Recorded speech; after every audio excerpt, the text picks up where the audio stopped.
When last we left Matt Cruz and Kate DeVry, they had survived an adventure with pirates and were set to expand their future prospects, well earned from their time together on that fateful flight in Kenneth Opel's first book of the trilogy, Airborne. We pick up some time after, about a year later, and we find Matt Cruz on a training flight, acting as assistant navigator on the cargo airship Flotsam, captained by Tritus.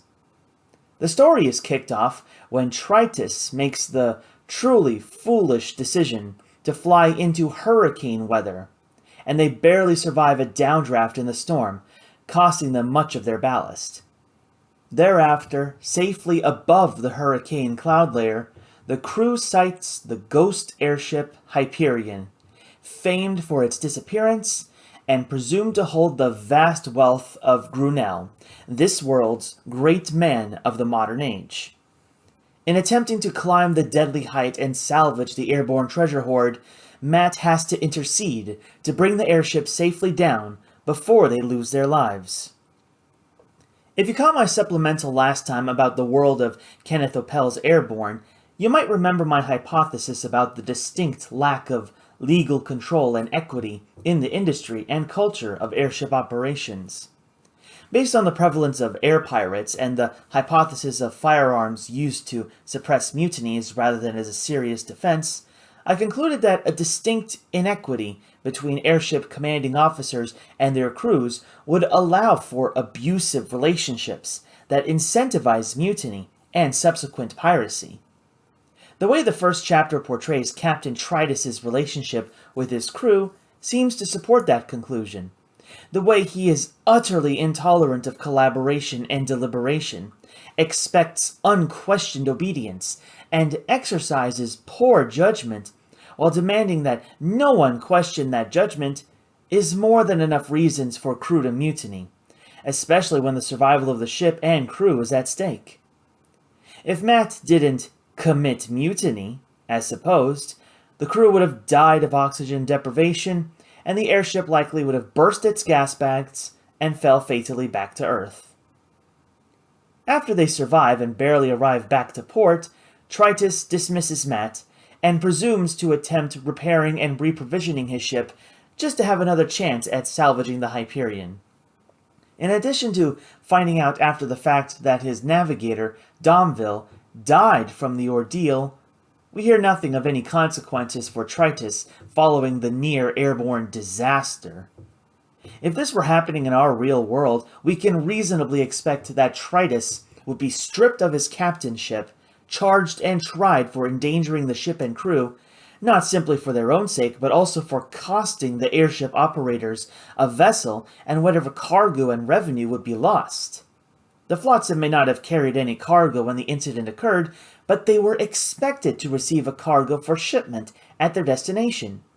So when they arrived at port utterly unfit for making the cargo flight, the operators would be well within their rights to suspend Tritus from commanding any of their airships. If Tritus wasn't punished for his criminal negligence in his operation of Flotsam, that would show that, in this world, airships and crews are imperiled by the appointment of subpar officers as captains, and the airship operators and their clients are likely to lose much revenue to the negligence of poor airship command. If Tritus is more typical and not a particular case of a poor captain, then commerce via airship is still largely unregulated and very risky in this world. The richer the cargo and clients, the higher the cost of insurance, just to provide some confidence for business to continue. After all, who would hire a captain that charges their airship into deadly weather when avoiding the danger is perfectly viable? Getting back to our protagonist, Matt Cruz, he gets caught up in the inciting incident by being assigned as a trainee on the voyage, learning an officer's job as a navigator, an invaluable member of the bridge crew. The incident cuts his training short, and Matt returns to Paris to continue his studies at the prestigious Airship Academy. Outside of his studies, he spends what little time he has meeting with Kate and cultivating their relationship. What's different this time is that Matt is becoming more self-conscious of his status as less wealthy than his peers at the academy, and indeed much of polite society in Paris. The problem is made acute when he's invited to a high-end restaurant up the Eiffel Tower and is nearly thrown out for his distinct lack of purchasing power. It's only the intervention of his past friend, Chef Vlad, late of the Aurora, vouching for him that allows him to stay and meet Kate.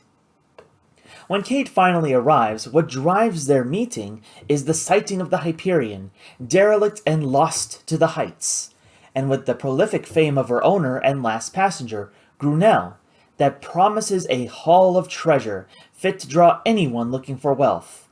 It's the exact same dynamic as sighting a lost treasure ship. The way Matt makes any salvage possible is his near-perfect memory of the position and heading of the Hyperion, as cited on the fateful flight. Matt Cruz isn't interested in wealth, at least not at first, especially where it's so remote and unreachable, but Kate herself is smitten with the idea of acquiring Grunel's particular collection of animal specimens, and wants to share in the adventure with Matt.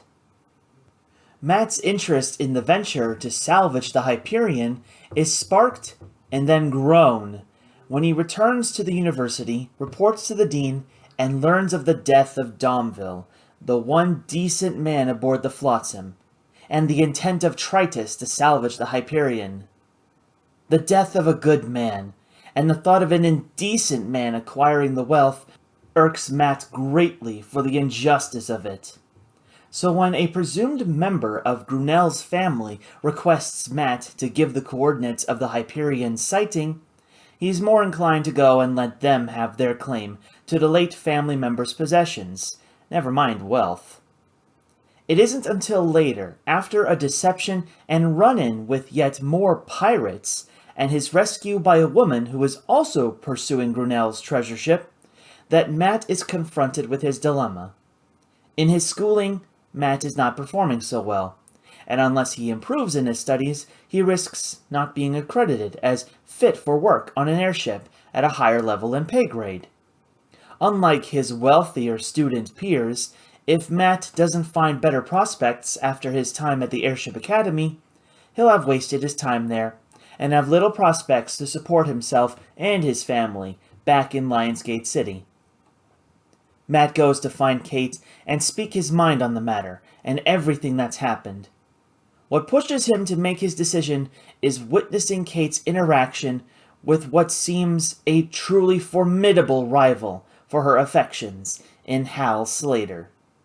Matt's view of Slater as mature and self-made convinces him that he must go seeking wealth in order to keep Kate's interest, her companionship being the thing that truly matters to him. So Matt sets out to salvage Hyperion's treasure and secure his future, both to fly and to stay with Kate.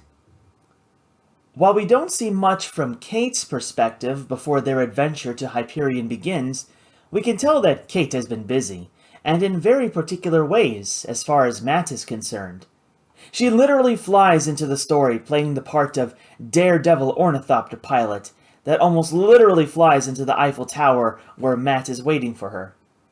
At this point, she knows of the Hyperion sighting and hopes to get Matt to join her in an excursion to salvage her wealth.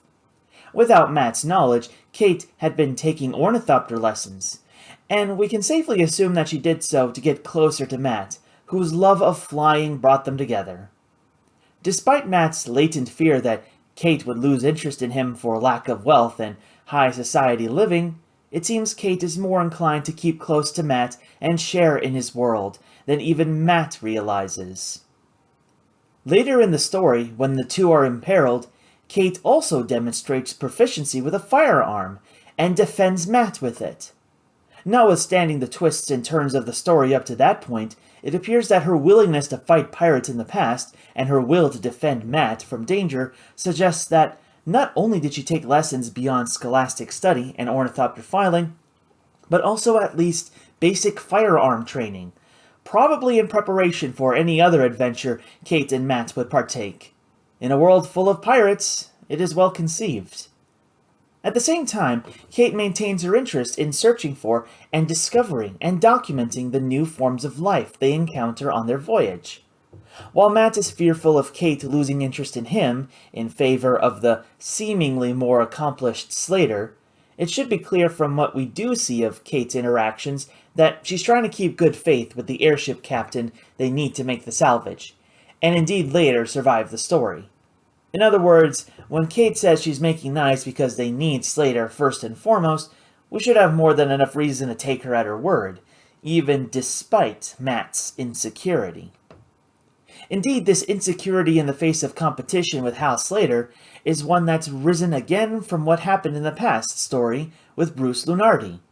The instinctive reaction that there's always someone better and because of wealth is what drives Matt to prove himself yet again as worthy of Kate's affections, even if sometimes discouraged, or even seeking validation elsewhere.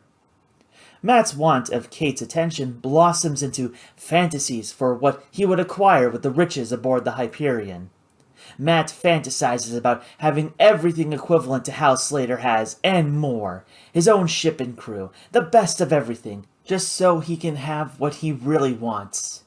A better life for himself, his family, and keeping Kate in his life. At the same time Matt is tangling with his angst, and Kate is occupied with her zoological curiosity, her affinity for Matt is actually referenced by other characters, derisively by Miss Simpkins, and belittling by Slater. And Kate doesn't abide them. Even if she doesn't respond, we can be confident she doesn't agree with their disparagement. When Miss Simpkins obliquely insults their relationship as an ill-conceived tryst between an heiress and a stable boy, Kate only offers that she adores stories of stable boys, and by extension probably cabin boys too, or at least one formerly in particular.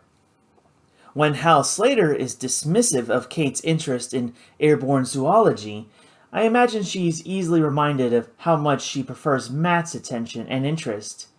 As she says at one point later in the story, and we can surmise from earlier, Kate misses Matt when he's absent. If you need more proof, the first we see of Slater from Matt's point of view is when he's examining a creature in Kate's study, and being derisive about it. Even if done in good humor, Kate doesn't reciprocate. We can expect that Matt would actually care to be more interested in Kate's interests, if not his own. If we had Kate's perspective, I wouldn't be surprised if she was doing her best to humor him in that regard, given her interest in Grinnell's zoological specimens that would prompt her seeking out Hal and his Skybreaker airship. Which makes finding Matt with Nadira an understandable cause of some friction. As surely as Matt becomes jealous of Slater for Kate's attention, so too Kate gets some anxiety about Matt's attention to Nadira. Nadira enters the story first by approaching Matt to speak with him, and then, when he's detained by pirates, releasing him and guiding him to safety. Her interest in him is, at first, purely to take part in the treasure hunt. The riches rumored to be aboard the Hyperion would be enough to start a new life for herself away from her insular community. She even tries to convince Cruz himself to partake, with the promise that not only would he become wealthier, but so his family could be better taken care of. This would simply be an attempt to leverage Matt towards her ends, given her later admitted animosity towards her own family. Clearly at the start, Matt is simply a means to an end for Nadira. Also at first, Nadira's presence to Matt is somewhat unsettling, at least as far as he can tell. Matt and the reader learn later that she is the daughter of Spearglass, the pirate that menaced them in the last story. Before that revelation, Nadira's interest in Matt actually extends to his account of his final encounter with the pirate leader. When Matt reveals his part in Spearglass's death wasn't particularly glorious or indulgent, like a presumed trigger-happy pirate slayer, Nadira softens her disposition towards him. However little she thought of her family or her late father for turning pirate, she might have harbored some resentment with Matt when she thought Matt might have been a killer at heart. Not only does Nadira soften up, she opens up, bit by bit, towards Matt and Kate about her life and skills. I suspect part of this has to do with how often Matt, and then also Kate, speak on her behalf, given how often she's treated with suspicion and prejudice by the older, more privileged members of presumed polite society, like Miss Simpkins and Hal Slater. When it's revealed she's the daughter of Spearglass, Miss Simpkins, Hal, and the crew are quick to place her under lock and key for suspicion of her as a pirate's daughter, being in league with the other pirates seeking the Hyperion. It takes Matt and Kate together pointing out their actions coming from wrong-headed ignorance and paranoia that convinces Hal to free Nadira and let them continue their journey to Hyperion. And we can figure out why Matt would be inclined to act in Nadira's defense. We learn from Matt's interaction with Kate's maid Deirdre and crew member Dalkey that Matt's heritage is from Ireland, with a distinct Gaelic language, or dialect, that he remembers from his parentage. If mention of the Great Migration is in any way like the real-life migration of Irish from Ireland to North America, Matt may very well have experienced the same prejudices directed at him and his family as real-life Irish migrants experienced, including assumptions that they're just trouble, drunk and prone to violence, criminal in character, and need to be controlled. When Deirdre refuses to engage Matt on their Irish relation, Matt might have remembered how much trouble it was to be singled out as other in that regard. When Nadira is repeatedly treated with suspicion of her character, motives, and without any benefit of the doubt, I wouldn't be surprised if Matt empathized with Nadira being singled out as other for the crime of being born a Roma or a gypsy. Even Matt probably realizes he's guilty of the same prejudice before he gets to know her as the story goes on. Indeed, the more Matt witnesses Nadira's physical skills, knowledge, confidence, and independence, the more he feels he can relate to her, or at least he feels he doesn't have to reform himself just to earn her attention. In the way that Matt Cruz is comfortable flying with no fear of heights, can walk and swing over an airship's topside and flanks without hesitation, and run and clamber over ship rigging without slowing down, Nadira can outrun and duck out of danger in just as fearless a manner. Where book smart is concerned, while Matt is having trouble learning the mathematics of his aeronautical studies, Nadira has a grasp of the material and proceeds to help him with the curriculum. Where Matt might have felt self-conscious or defensive if it were Kate helping him, he finds it easier to accept Nadira's help. In this way, we can see that for Kate, Matt feels he must rise to meet her. But with Nadira, he can be as he is, or grow as he can, without insecurity. For Matt, having a friend he can be comfortable with is a blessing compared to his insecurities where Hal Slater is concerned. For all the prestige on display, it isn't until far into the story that Matt finds that Hal's presentation conceals his own sense of weakness. With fine clothes, a fine airship, and an ego fit to sink an iceberg, Hal Slater immediately comes into the story as a seemingly more than worthy rival to Matt for Kate's affections. He's not so much older than Matt, repeatedly considered young to captain an airship, but every measure of his success is made to make Matt feel belittled and outdone, both intentionally and not. Whereas Matt's interest in the Hyperion's treasure was to improve his life and his family's, seeing Hal with all his confidence and command of his domain compels in Matt great jealousy and avarice. Hal seems to be everything Matt wants to be, in command of his own vessel and crew, free to ply his trade over the skies, and able to use his success to win favor, especially with a young lady like Kate. Throughout the journey to the Hyperion and the operation to salvage her wealth, Hal leads the program to help ready the crew and clients, Matt, Kate, and Nadira, to survive at the cold, thin, high altitudes and retrieve their prize. In certain ways, his conduct portrays at least one view of an ideal leadership, with unassailable knowledge and authority over his specialty, salvaging even at high altitude. A single-minded dedication to priorities, the safety of his crew, the clients, and the ship. And a great motivation to go for the gold. Literally. What we learn only towards the end of the story is that, despite the airs Hal puts on for Matt and company, he doesn't actually fully own his own ship, the Sagarmatha, despite the value of the one salvage operation that rescued a shipment of Yukon gold. Sagarmatha was built with bank financing, debt, and without the salvage of the Hyperion, the Sagarmatha may be repossessed, leaving Hal to start again from square one. And the prospect of this seems to devastate Hal. Looking back over Hal's actions and attitudes over the story, given knowledge of his more precarious disposition, we can reinterpret his character through his actions.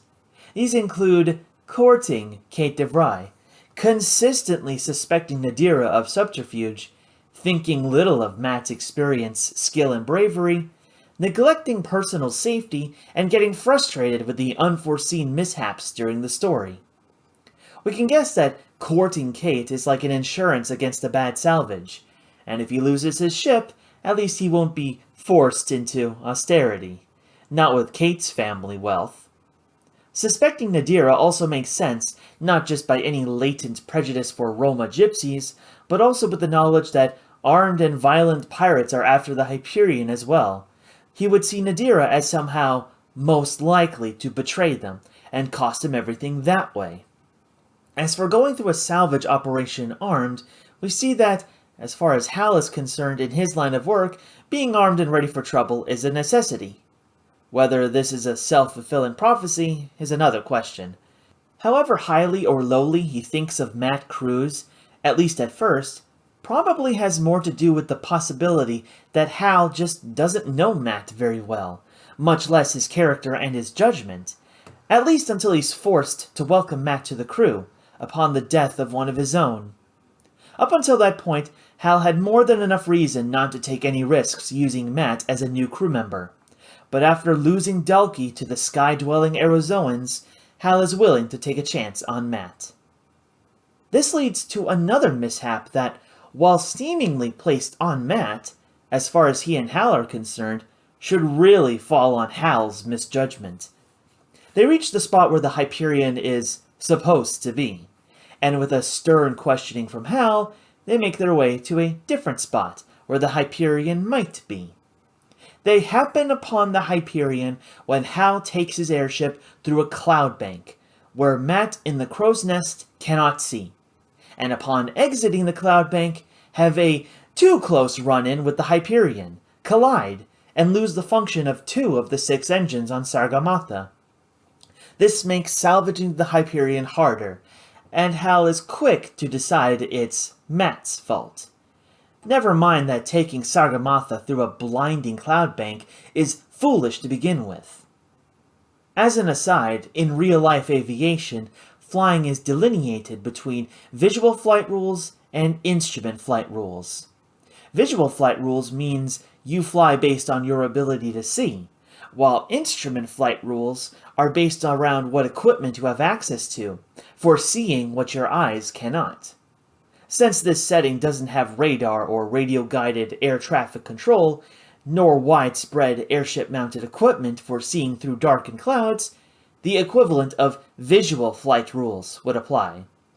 One of those rules is to avoid flying into clouds, and maintaining a certain clearance from them, such that you can see anything flying out of them, and anyone caught in a cloud and flying out has a chance to see you and help avoid collision. All this to say that it was explicitly and entirely Hal's fault for driving his airship blind into a cloud bank, colliding with Hyperion, damaging his own engines, and making the salvage operation that much harder. As much as Hal acts as the older, more authoritative and professional gentleman, the reality very likely is that he is still relatively inexperienced and less disciplined than he needs to be, especially where a dangerous mid-air salvage operation is concerned. On top of that, Hal seems to purposefully handicap himself by neglecting the oxygen needed for exertion and critical thinking at the high altitudes. However well he thinks he's acclimatized, or is just born to it, depriving yourself of oxygen should never even be considered an option. In real life, the first act in a flight emergency at high altitude is to secure your oxygen, because without it, your judgment is invariably hindered, and it gets worse as time goes on. No matter how slowly, it is considered unacceptable to neglect this, because crews and passengers have been lost when emergencies become untenable, when crews' judgment were handicapped by oxygen deprivation. Like so many rules in aviation, these too were written in blood. As for the object of the story, for Matt, Kate, Nadira, and Hal, the derelict airship Hyperion has been the subject of much blood spilt, or mainly frozen. The whole story is instigated with the Flotsam's lucky escape from the winds and downdrafts of the eternal hurricane Devil's Fist, and when they emerge, they make a sighting of the fabled ship with a near precise record of coordinates. The coordinates are destroyed, but Matt Cruz maintains a seemingly perfect photographic memory, which allows Matt and company to make the voyage to the airship. After an adjustment in course, they seem to be found by the ghostly vessel itself. The airship is as much a mystery as its equally famous owner and sole passenger, Grunell, a great man of his time, that not only became obscenely wealthy off his invention of this world's internal combustion engine, but also masterminded the great infrastructure works of this world, mainly referenced in passing.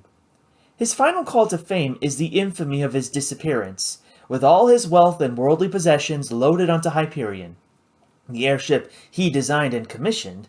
The flight that would have seen Grunell immigrate from the old world to the new instead disappears without a trace. As the years and decades pass on, the secrecy of his flight and the ignorance of his cargo spur rumors that it held his wealth in gold, and was attacked and sunk by pirates, or somehow swallowed up by the sky. Still, like real stories of ghost ships, Hyperion is occasionally sighted by sky sailors, and the memories serve only to remind listeners of the mysteries inherent to being lost in the sky. What changes with Matt's sighting is the seeming real possibility of reaching the seeming unreachable Hyperion and gaining its immeasurable hoard, usually imagined as gold.